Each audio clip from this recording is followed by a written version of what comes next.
Hello ma'am, I am Charville Cortez, and in this video I'm going to explain my code. So, so it's right here. So we have the title, and this part right here is our style. So let's set the font and the padding of the whole page of the body. Next we have right here, this will add space between each list item.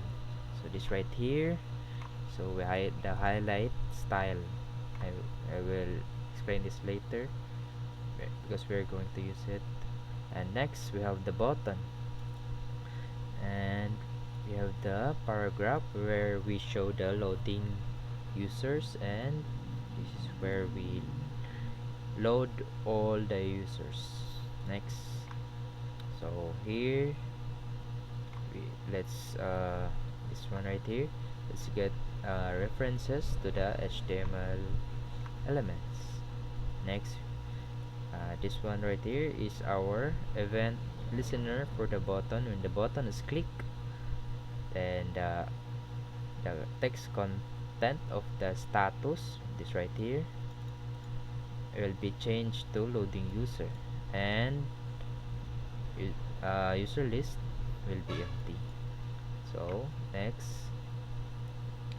this one right here is our 1 second delay.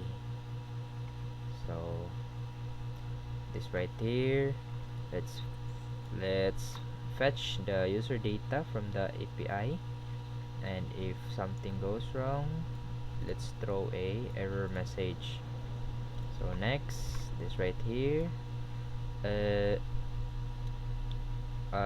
right here, let's convert the responses to JSON, so array of users. So that's this right here, our status will be cleared, the paragraph over here right there. And next, so we have the loop. So let's loop, so right here, let's loop through each user, and then create a list item for each user, and then we fetch the username and the user email. So right here, if the user.company.name is equals to Romagera, and we highlight it.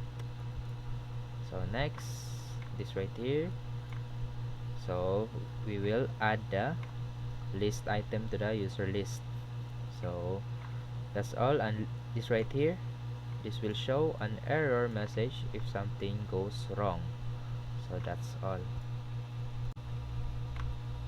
So we have right here, this is the button. Let's click button, and the load user right there. That's 1 second, and then it will display all the names and the email.